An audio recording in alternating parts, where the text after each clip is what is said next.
Obelisks were used to record important information in the ancient desert civilization. Hey, Al-Haytham, there's some writing here I'll need you to decipher. I've sent it to your screen. Do you see it? Got it.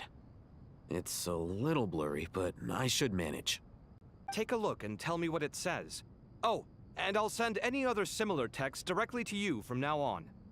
Let's start with this one. It's a variant of an older script. Herein lie verses written for the Yellow Sands. Looks like cultural information from the age of King Deshret. If so, I suggest you delete it. Words thrown together merely for fun. I had no idea Aru kept a record of this. Well, as long as you're certain that this is strictly private information, that's fine. It is unimportant. All right, well, I guess I'll start now.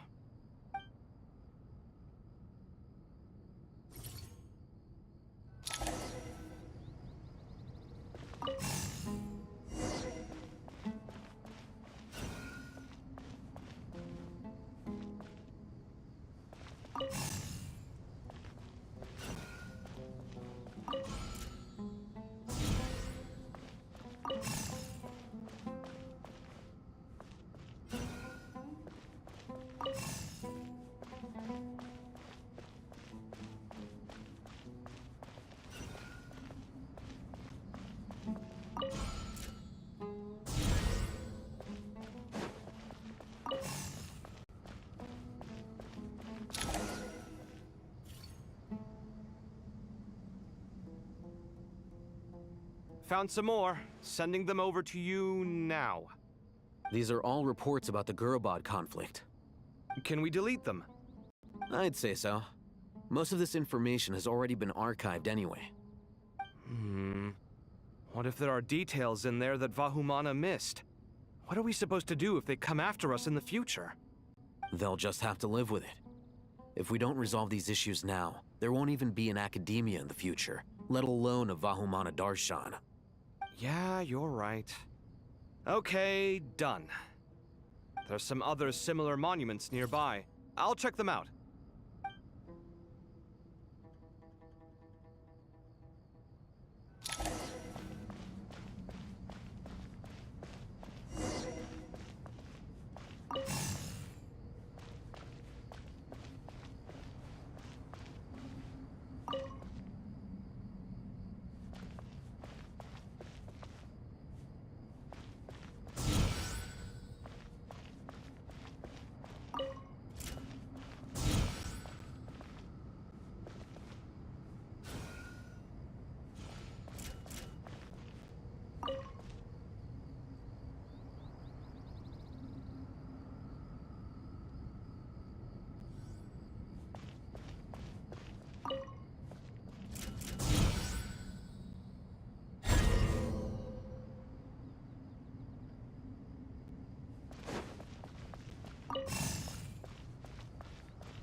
Another monument. Hold on.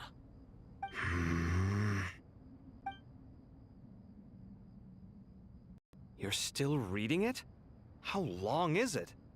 It records the development and governance of the Oasis civilization. Most of it concerns the Jinn, but it also contains records left by the artisans who built Aru. Is it important? Some of it. There was no way for me to read the whole thing in its entirety, so I had to rely on my intuition to pick the parts worth keeping. What about the artisans' records? What do they mention? They're speculations, mostly. For instance, they were wondering how to protect themselves if King Deshret decided to silence them after the construction of Aru was complete. Sounds like pure mythology to me. Surely that kind of thing didn't really happen. The records do emphasize that this was merely their conjecture based on various myths. Still, the artisans did leave details of their plans to survive, including blueprints for their escape route. Even that got recorded? Okay, well, I'll make a copy of this first before I delete it. Is that truly necessary? You won't be needing those. No, the blueprints are important.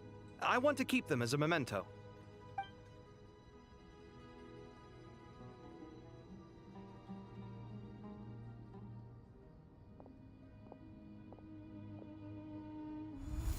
I think that should just about do it. It meets the requirements of the contingency plans, so we should be good. I gotta say, it's the strangest feeling, this cross between reality and the intangible. It's like drifting between life and death, or in and out of a dream, using my own hands to manipulate illusions that are forever out of reach. Chasing dreams in the most literal sense. Definitely a novel experience. What happens if my spirit just floats away? That won't happen. Anyway, I wouldn't celebrate just yet if I were you. There's likely to be a phase 2 of this project. All right. I'd better keep my wits about me then.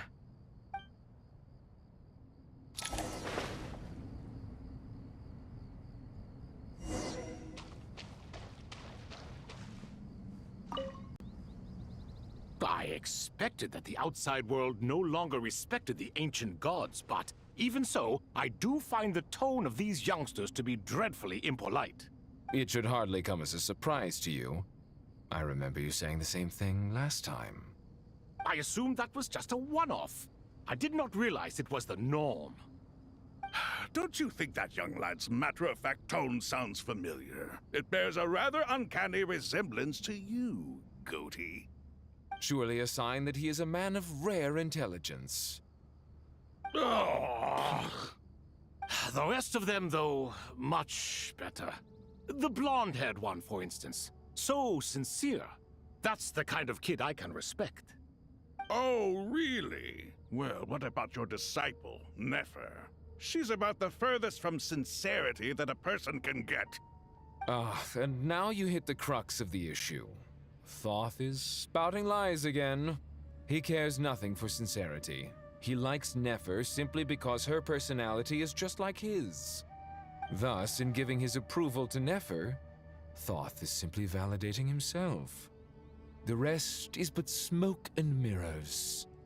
You have some nerve saying that. There really is no helping you two. Shut up, chess rookie. What nonsense is this? How dare you tell me to shut up?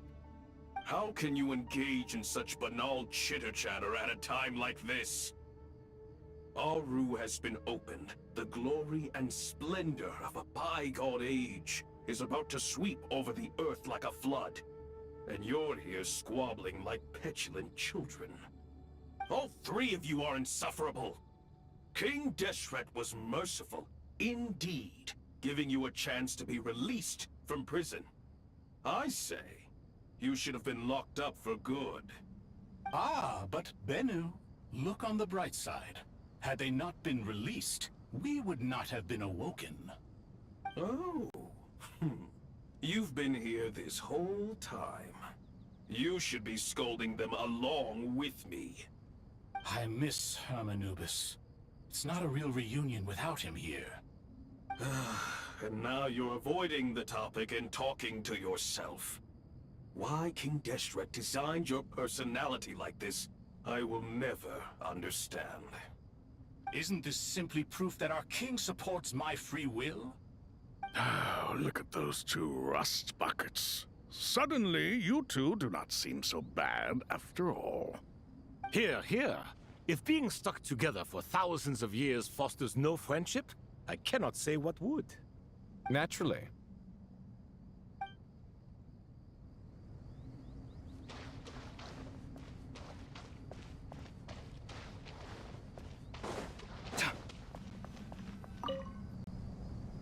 How's it going? Well enough, I suppose. You know how it is. The work itself is only half the problem. The other half is having to work with Al-Haytham. I'm sure the feeling is mutual. Honestly, though, I thought you two had already worked things out. As if. Turns out working closely together is the best way to expose any tensions lurking beneath the surface. Besides, I just think that some people never change. Agreed. Case in point, you didn't make sure I was out of earshot before you started complaining about me. Old habits die hard. Actually, this is for your own good. Maybe if you spend a little more time listening to what other people have to say, you might actually realize that you're the problem. Naivete is another old habit of yours. I had assumed that you both volunteered for this project, like us forest rangers. But now I'm getting the sense that wasn't the case. Definitely not. We were assigned to it by Lesser Lord Kusanali and Nephis. As much as I'd love to be doing normal work for normal clients, these Titan projects are all that's on offer right now. Though I'm sure they wouldn't be roping us in if they had any better options. Just goes to show how short-staffed the academia really is. I'm sure you've prepared yourself mentally, but I still feel the need to advise you to lower your expectations. It might make the process of working together a little less intolerable. I know! Same to you! But if you already understood that, you should also know not to say the quiet part out loud. Why don't you come help me with my forest patrols? Might help you avoid any further disagreements. Good suggestion, but unfortunately, differences of opinion will always exist. Changing the nature of the work won't get rid of them. For once, I actually agree. There is zero chance of us ever resolving our differences. Zero! But even so, the work must be done. Care for some coffee? I'm glad to see you making progress. Don't act so smug!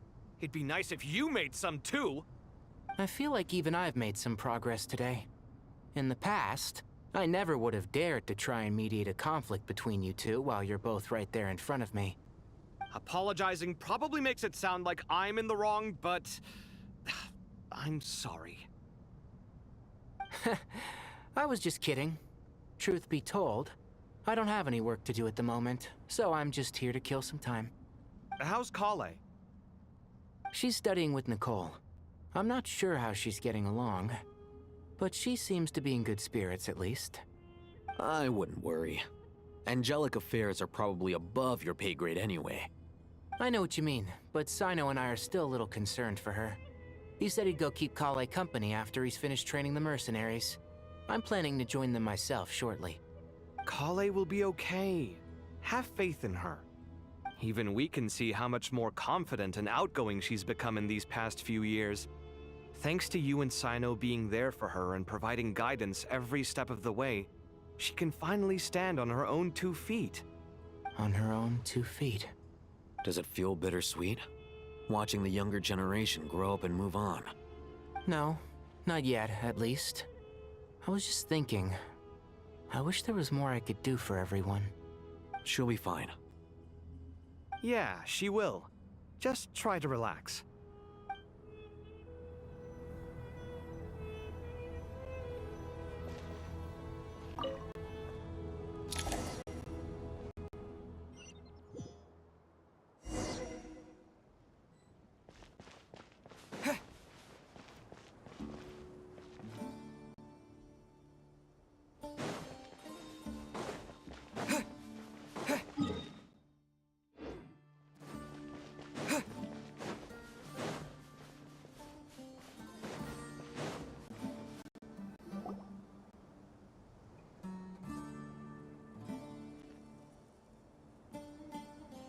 Traveler from afar, do you worry for the fate of Sumeru as well?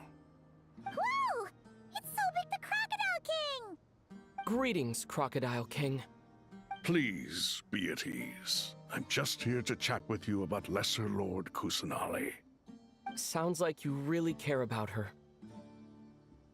Yes, although to be exact, it is a mixture of both concern and curiosity that I feel.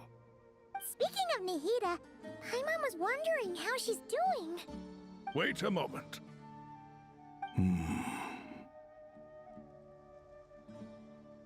What is it? I tried calling out to a pep, but there was no response. This can only mean that she is focusing all her energy on taking care of Lesser Lord Kusanali. All the gods who served King Deshret seemed super surprised to hear that Apep agreed to help Nahida. Guessing she made a bad impression on you or something. Are you aware of the history between her and our king? The story begins a long time ago. Al-Ahmar was always a wishful thinker where the Dendro dragon was concerned. Without consulting her, he decided to list her among the 7 pillars and declared his own power to be far superior to hers. That was when our king was at the height of his power. Ibis Goti and I were no match for him, and so we chose to submit and serve as his ministers. But not Apep. No, she never thought much of him. To Apep, Al-Ahmar's pride and sense of superiority were nothing but ignorance and hubris. In fact, they fought numerous times, but usually the battle ended in a draw. In the end, King Deshret coveted the power of Celestia, only to end up corrupted by knowledge. His final act was to trick the dragon into swallowing him whole, leaving her to bear the torment of his sins. The Dendro dragon stands for the glory of a bygone era. She hated Al-Ahmar and what he represented. All the gods, all the power they wielded. And so, her willingness to help the Dendro Archon through this crisis comes as a great surprise indeed. It makes one wonder whether, perhaps, the Dendro Archon assisted her in the past. Yep, Nahida did her a huge favor.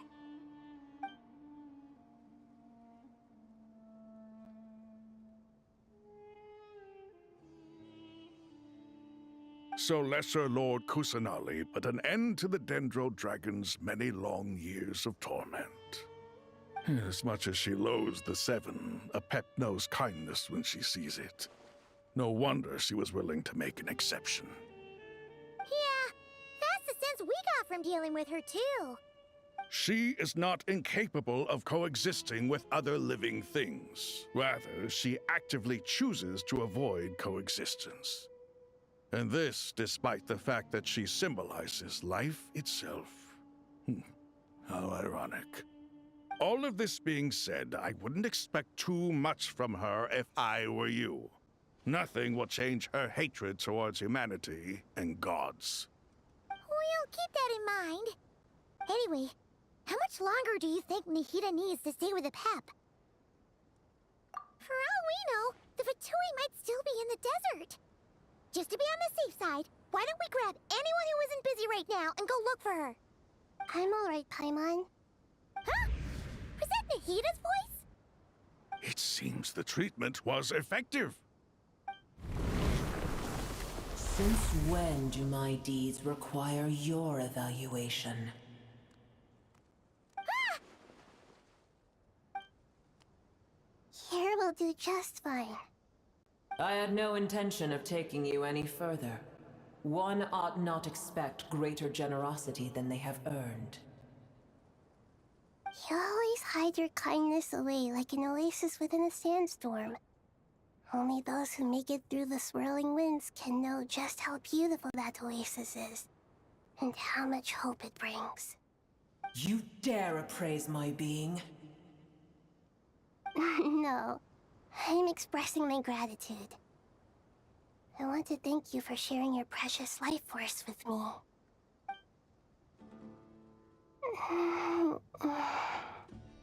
Awake already?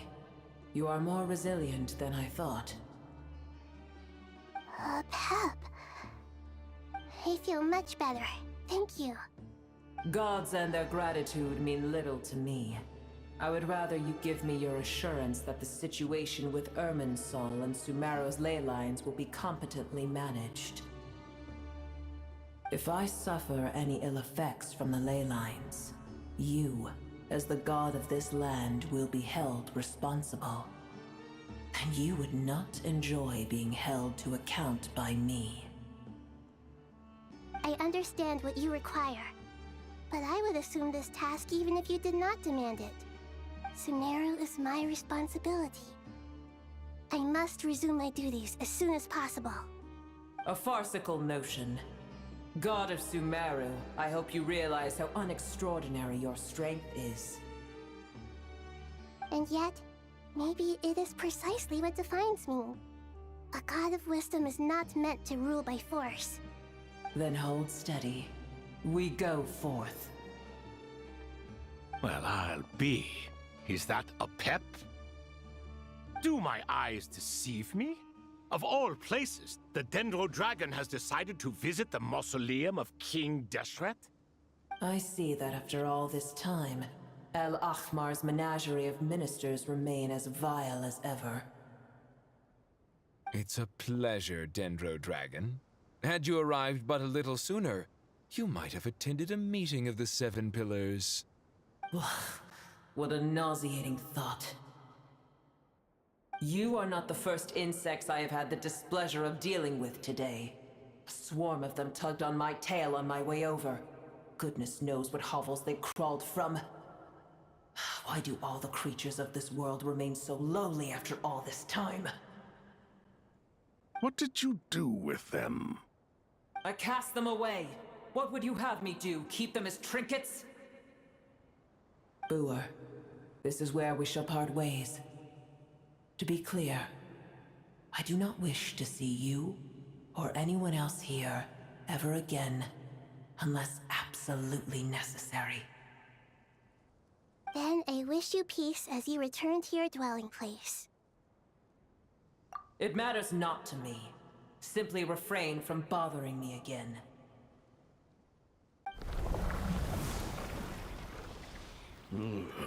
A force to be reckoned with.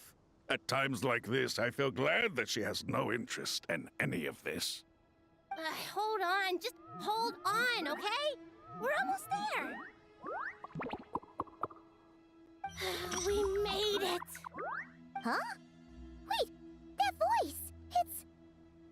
Uh-oh, I'm gonna fall!